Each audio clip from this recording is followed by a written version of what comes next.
Hello friends, എല്ലാവർക്കും soft വേൾഡിൻ്റെ പുതിയൊരു വീഡിയോയിലേക്ക് സ്വാഗതം. അപ്പോൾ 2-3 ദിവസത്തെ ബ്രേക്കിന് ശേഷം നമ്മൾ വീണ്ടും വന്നിരിക്കുന്നു. എല്ലാവരും പോയിട്ട് ചാനൽ സബ്സ്ക്രൈബ് ചെയ്യാനും ലൈക്ക് ചെയ്യാനും കമൻറ്റ് ചെയ്യാനും മറക്കരുത്. അപ്പോൾ ഇതുപോലത്തെ ഒരു കാർഡ്ബോർഡിൻ്റെ കൂടാണിത്. ടിഷ്യൂ പേപ്പർ വാങ്ങിച്ച് അതിൻ്റെ ബാക്കിയുണ്ടാകുന്ന കാർഡ്ബോർഡ് ഉണ്ടായില്ലേ, അതാണ് കിച്ചൺ ടിഷ്യൂ പേപ്പറിൻ്റെ ബാക്കി വരുന്ന കാർഡ്ബോർഡ് കഷ്ണം. അതിന് ഇതുപോലെ 2 പീസാക്കി എടുക്കുക, ഒന്ന് വലിയ പീസും ഒന്ന് കുഞ്ഞി പീസും. അതിനുശേഷം വേറെ ഒരു ചെരുപ്പിൻ്റെ ബോക്സോ എന്തിൻ്റെങ്കിലും കാർഡ്ബോർഡ് എടുത്ത് ഇതുപോലെ ഒന്ന് സ്ക്വയറായി കട്ട് ചെയ്തെടുക്കണം.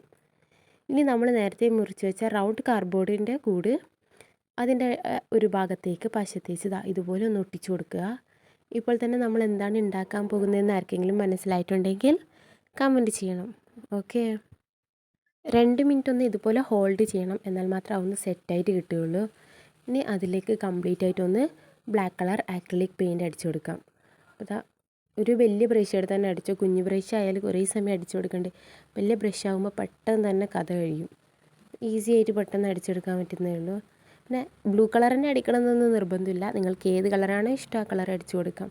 ഇതിപ്പോൾ എൻ്റെ ഓപ്ഷണലായിട്ട് ഞാൻ ബ്ലൂ കളർ അടിച്ചു കൊടുക്കുകയാണ്. ഇത് സ്കൂളിലേക്ക് വേണ്ടിയിട്ട് ഉണ്ടാക്കിയാണ്, മാഷിനെ സ്കൂളിൽ കൊണ്ടുപോകാൻ വേണമെന്ന് പറഞ്ഞുകൊണ്ട് ഞാൻ ഒന്ന് ട്രൈ ചെയ്ത് നോക്കിയതാണ്. കാർഡ്ബോർഡിൻ്റെ ഈ കൂടെ എനിക്ക് ദീദീൻ്റെ വീട്ടിൽ പോയിട്ട് കിട്ടിയതാണ്. അവിടെ പോയിട്ടാകുമ്പോൾ ഇതൊന്ന് കണ്ടിട്ടാകുമ്പോൾ ഒരു ഐഡിയ ഇങ്ങനെ മനസ്സിൽ വന്നു. കംപ്ലീറ്റ് പെയിൻ്റ് അടിച്ച് കഴിഞ്ഞു. ഇനി ഇതിലേക്ക് നമുക്ക് വുളൻ ത്രെഡ് വെച്ചിട്ട് ഇതിൻ്റെ അടിഭാഗത്തൊന്ന് ഒരു 3 ലെയർ ഇങ്ങനെ ചുറ്റിക്കൊടുക്കാം. അപ്പോൾ അതിന് മുമ്പ് ആദ്യം പശ തേച്ച് കൊടുക്കണം, നന്നായിട്ട് ഫെവിക്കോൾ തന്നെ ഉപയോഗിക്കണം. പിന്നെ ഫെവിക്കോൾ ജസ്റ്റ് ഒന്ന് ഇതുപോലെ ഒന്ന് എല്ലായിടത്തേക്കും ബ്രഷ് ഉപയോഗിച്ച് തേച്ച് കൊടുക്കുന്നുണ്ട്. ഇനി നമുക്ക് ത്രെഡ് ചുറ്റിക്കൊടുക്കാം. ഈ കളർ തന്നെ ചുറ്റണമെന്നൊന്നുമില്ല, നിങ്ങൾക്ക് ഏത് കളറാണോ ഇഷ്ടം ആ കളർ ചുറ്റിക്കൊടുക്കാം. ഞാനിപ്പോൾ വൈറ്റ് കളർ ചുറ്റുന്നുണ്ട്. ഇനി ഇതിലേക്ക് പെയിൻ്റ് അടിച്ച് കൊടുത്തിട്ട് ഇതിൻ്റെ കളറൊന്ന് ചേഞ്ച് ആക്കി എടുക്കാം. കളർ ത്രെഡാണ് ഉള്ളതെങ്കിൽ ഇതിനേക്കാളും ബെറ്റർ അതായിരിക്കും, അതൊന്ന് ചുറ്റിക്കൊടുക്കാം. എൻ്റെ കയ്യിൽ ഉണ്ടായിരുന്നു, പക്ഷേ ഇതിലേക്ക് ഉപയോഗിക്കാൻ എടുക്കാൻ മറന്നുപോയി. അതുകൊണ്ടാണ് ഞാൻ ആദ്യം വൈറ്റ് ത്രെഡ് എടുത്തത്. പിന്നീടാണ് പെട്ടെന്ന് എനിക്ക് ഓർമ്മ വന്നത് എൻ്റെ കളേഴ്സ് ഉണ്ടല്ലോ എന്ന്. അതിനുശേഷം ഞാനൊരു റോസ് കളർ എടുത്തിട്ട് അതിൻ്റെ കാർഡ്ബോർഡിൻ്റെ സൈഡിലേക്ക് ഇതുപോലെ ഒന്ന് ഒട്ടിച്ചു കൊടുക്കുന്നുണ്ട്, ഒരു 2 ലെയറാക്കിയിട്ട്. ഇതിനൊരു ബോർഡർ പോലെ ഇതുപോലെ ഒട്ടിച്ചു കൊടുക്കുന്നുണ്ട്. അപ്പോൾ ഇതും നിങ്ങൾക്ക് ഓപ്ഷണലാണ്. ഇതിലുപയോഗിക്കുന്ന ഓരോ കളേഴ്സ് ഓരോ കാര്യങ്ങൾ നിങ്ങളുടെ ഓപ്ഷണലാണ്. ഒരു ചെറിയ ഐഡിയ കിട്ടിയാൽ തന്നെ നമുക്കിതെങ്ങനെ ചെയ്യണം, ഇതിലേക്ക് നമ്മുടെ വക ഒരു സ്പെഷ്യലായിട്ട് എന്തൊക്കെയോ ചെയ്തെടുക്കാം.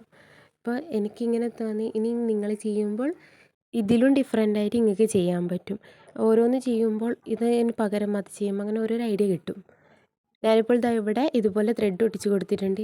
ഇനി എൻ്റെ കയ്യിൽ കുറച്ച് ബ്ലൂ കളർ തെർമോക്കോൾ ബോൾസ് ഉണ്ട്, കുഞ്ഞു കുഞ്ഞു ബോൾസ്. ഇതൊക്കെ കടയിൽ നിന്ന് ചെറിയ പൈസക്ക് വാങ്ങിക്കാണ്ടിരുന്നത്, 10 രൂപ അത്രയേ ഉള്ളൂ ഈ ഒരു പാക്കറ്റിന്. അപ്പോൾ ഇത് എനിക്കൊരു വീഡിയോ എടുക്കാനുണ്ടാകുമ്പോൾ അതിന് ഉപയോഗിക്കാൻ വാങ്ങിച്ചതാണ്. ഇപ്പോൾ ഇതിലേക്കൊരു ഉപകാരപ്പെട്ടെന്ന് തോന്നുന്നു. ഇനി ഇതിൻ്റെ ബോർഡറിലേക്കായിട്ട് ഇതുപോലെ ഒന്ന് ഒട്ടിച്ച് കൊടുക്കുന്നുണ്ട്. ആദ്യം ഞാൻ ഒട്ടിച്ചത് ഫെവിക്കോൾ ഉപയോഗിച്ചിട്ടാണ്, ബട്ട് പകുതിക്ക് എത്തുമ്പോൾ ഫെവിക്കോൾ തീർന്നു പോയി. അതുകൊണ്ട് ഒരു ലോക്കലായിട്ടുള്ള ഫെവിക്കോളിൻ്റെ വേറെ തന്നെ ഒരു ലോക്കൽ പശയായിരുന്നു പിന്നീട് കയ്യിലുണ്ടായത്. അപ്പോൾ അതുപയോഗിച്ച് ഒട്ടിച്ചു കൊടുത്തിട്ടുണ്ട്. അപ്പോഴാണ് മനസ്സിലായത് ഈ പശ എത്രത്തോളം പെർഫെക്റ്റ് ആണ് എന്നത്. എല്ലാ ഗ്രാഫ്റ്റിനും ഫെവിക്കോൾ ഉപയോഗിച്ച് തന്നെ ചെയ്യുന്നത് കൊണ്ട് പെട്ടെന്ന് പശ മാറുമ്പോൾ അതിൻ്റേതായ ചില ബുദ്ധിമുട്ടുകളുണ്ട്. പിന്നെ ഇത് അത്ര നല്ല വൃത്തിക്കൊന്നും ഒട്ടുന്നില്ല. നിങ്ങൾ മാക്സിമം ഫെവിക്കോൾ ഉപയോഗിച്ച് തന്നെ ഒട്ടിക്കാൻ നോക്കുക. പിന്നെ എനിക്ക് വേറെ ഓപ്ഷൻ ഇല്ലാത്തത് കൊണ്ട് മാത്രമാണ് ഈ പശ എടുത്തത്. ഇനി നമുക്ക് കഴിച്ച് കളയാണ്ട് എടുത്ത് വെച്ച പിസ്ത ഷെല്ല് കൊണ്ട് ഒരു കുഞ്ഞു ഫ്ലവർ ഉണ്ടാക്കി കൊടുക്കാം. ഇപ്പോഴത്തെ പിസ്ത ഷെല്ല് ഇതുപോലെ ഒന്ന് ഒട്ടിച്ചു കൊടുക്കണം. ആ സീന് ക്യാമറേൻ്റെ കുറച്ച് ഇപ്പുറത്തായത് ചെയ്തത് കൊണ്ട് തന്നെ അത് ഇതിൽ വ്യക്തമായിട്ട് കാണുന്നില്ല. 5 ഒരേപോലെയുള്ള പിസ്ത ഷെല്ല് എടുത്തിട്ട് ഒന്ന് അഡ്ജസ്റ്റ് ആക്കി വെച്ചൊരു ഫ്ലവർ രൂപത്തിലാക്കി ഇതുപോലെ ഒട്ടിച്ചു കൊടുക്കണം. നിങ്ങൾ മാക്സിമം പിസ്ത ഷെല്ല് ഒട്ടിക്കുമ്പോൾ ഫെവിക്കോൾ ഉപയോഗിച്ച് തന്നെ ഒട്ടിക്കാൻ ശ്രദ്ധിക്കണം. ഒരു 2 മിനിറ്റ് ഹോൾഡ് ചെയ്യുമ്പോൾ തന്നെ ഫെവിക്കോളിൽ സെറ്റായി കിട്ടും. പക്ഷേ ഈ ഗ്ലൂ ഉപയോഗിച്ചുകൊണ്ട് തന്നെ ഇതൊരു വെള്ളം പോലെ ഒലിച്ചു പോകുന്ന ഗ്ലൂ ആയതുകൊണ്ട് തന്നെ അത്ര പെർഫെക്റ്റായിട്ട് കിട്ടിയില്ല. പിന്നെ ഞാൻ ഉണ്ടായ ഫെവിക്കോൾ ഉപയോഗിച്ച് അഡ്ജസ്റ്റ് ആക്കിയിട്ട് ഒട്ടിച്ചു കൊടുക്കുന്നുണ്ട്. അപ്പോൾ അതിന് ശേഷം നമുക്ക് ഇതിലേക്കൊന്ന് വുളൻ ത്രെഡ് വെച്ചിട്ട് കുറച്ച് ഡിസൈൻ ചെയ്ത് കൊടുക്കാം. അപ്പോൾ അതിനുവേണ്ടി ഞാൻ ഫെവിക്കോൾ ഉപയോഗിച്ച് ഇതുപോലെ വരച്ചു കൊടുക്കുന്നുണ്ട്, ഡിസൈൻ വരച്ചു കൊടുക്കുന്നുണ്ട്. നിങ്ങൾക്ക് ഇഷ്ടമുള്ള ഡിസൈൻ വരച്ചു കൊടുക്കാം. ഞാനിപ്പോൾ ഇവിടെ ഈസി ആയിട്ട് ഒരു ഫ്ലവറിലൊക്കെ ചുറ്റുണ്ടാവുന്ന ഇതുപോലെ ഒരു ഡിസൈനാണ് വരച്ചു കൊടുത്തിട്ടുള്ളത്. ഇനി ഇതിലേക്ക് വുളൻ ത്രെഡ് ഉപയോഗിച്ച് കൊടുക്കാം. ഡയറക്റ്റ് വേറെ എന്തെങ്കിലും കളേഴ്സ് ഉണ്ടെങ്കിൽ അത് ഉപയോഗിച്ചെടുക്കാം. ഗ്രീൻ കളറാണ് ഞാൻ ഇവിടെ പെയിൻറ്റ് ചെയ്ത് കൊടുക്കാൻ ഉദ്ദേശിക്കുന്നത്. ഗ്രീൻ കളർ ത്രെഡ് ഉണ്ടെങ്കിൽ അത് തന്നെ ഉപയോഗിക്കുന്നതായിരിക്കും ഏറ്റവും നല്ലത്. അപ്പോൾ നമുക്ക് പെയിൻ്റ് അടിക്കേണ്ട ആ ഒരു പണി ലാഭമായി കിട്ടും. ഇതുപോലെ ഒട്ടിച്ചു കൊടുക്കുന്നുണ്ട്. 2 ഫ്ലവറിനും ഇതുപോലെ തന്നെയാണ് ചെയ്ത് കൊടുക്കുന്നുള്ളത്. ഇപ്പോൾ തന്നെ നിങ്ങൾക്ക് മനസ്സിലാവുന്നില്ല, ഞാൻ ഉപയോഗിക്കുന്ന ഫെവിക്കോൾ കൊണ്ട് ഇതുപോലെ വെള്ളം പോലെ ഒലിച്ചു പോകും. പക്ഷേ ഈ ഫെവിക്കോൾ രാവിലെ ആകുമ്പോഴേക്കും ഒന്ന് സെറ്റായിട്ടുണ്ട്. ഇത് ഫെവിക്കോളിൻ്റെ തന്നെ മറ്റൊരു ബ്രാൻഡാണെന്ന് തോന്നുന്നു, കാരണം ഇതിൽ നെയിം ചെയ്തിട്ടുള്ളത് അങ്ങനെയാണ്. ഇത്രയേ ഉള്ളൂ നമ്മുടെ ഒട്ടിക്കൽ പരിപാടി. ഇനി നമുക്ക് ഇതിലേക്ക് കളർ ചെയ്ത് കൊടുക്കാം. അപ്പോൾ ഞാനിവിടെ പിസ്ത ഷെല്ലിലേക്ക് യെല്ലോ കളറാണ് അടിച്ചു കൊടുക്കുന്നുള്ളത്. ബ്ലൂയിലേക്ക് യെല്ലോ കളർ അട്രാക്റ്റീവായിട്ട് തോന്നുന്നതുകൊണ്ടാണ് ഞാനിങ്ങനെ അടിച്ചു കൊടുക്കുന്നുള്ളത്. ഇതിന് പകരം റെഡ്, റോസിൽ ഏതെങ്കിലും കളർ അടിച്ചാലും നല്ല ഭംഗിയുണ്ടാവും. അപ്പോൾ ഞാനിവിടെ പിസ്ത ഷെല്ലിൽ മൊത്തത്തിലായിട്ട് കളർ അടിച്ചു കൊടുത്തിട്ടുണ്ട്. നമ്മൾ കഴിച്ച് ബാക്കി വരുന്ന പിസ്ത ഷെല്ലുണ്ടാവുമല്ലോ, അതിനെടുത്ത് വെക്കുന്നത് എന്തുകൊണ്ടും നല്ലതായിരിക്കും. നമുക്ക് ഇനി എന്തെങ്കിലുമൊക്കെ ഐഡിയാസ് തോന്നുമ്പോൾ ഉപയോഗിക്കാൻ ഏറ്റവും നല്ലതാണ് ഈ പിസ്ത ഷെല്ല്. പിസ്ത ഷെല്ല് കൊണ്ട് ഒരുപാട് ക്രാഫ്റ്റ് ചെയ്യാം. അപ്പോൾ അതുപോലത്തെ ഒരു വീഡിയോ ഞാൻ മുമ്പ് ചെയ്തിട്ടുണ്ട്. ആ വീഡിയോയുടെ ലിങ്ക് ഞാൻ ഡിസ്ക്രിപ്ഷൻ ബോക്സിലും കമൻറ്റ് ബോക്സിലും പിൻ ചെയ്ത് വെക്കാം. കാണാത്തവർ പോയിട്ട് കാണണം.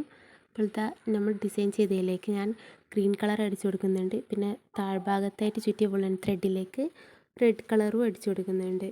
പിന്നെ നമ്മുടെ ഫ്ലവറിൻ്റെ നടുഭാഗത്തായിട്ട് റെഡ് കളർ പെയിൻറ്റ് ചെയ്ത് കൊടുക്കുന്നുണ്ട്.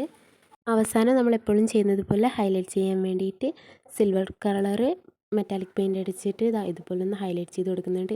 ഇതാണ് നമ്മുടെ പെൻസിൽ ഹോൾഡർ. അപ്പോൾ എല്ലാവർക്കും ഇഷ്ടപ്പെട്ട് കാണുമെന്ന് കരുതുന്നു. ഇഷ്ടപ്പെട്ടാൽ ലൈക്ക് ചെയ്യാനും സബ്സ്ക്രൈബ് ചെയ്യാനും കമൻറ്റ് ചെയ്യാനും മറക്കരുത്. Okay, bye. പുതിയ വീഡിയോയുമായിട്ട് വീണ്ടും വരാം.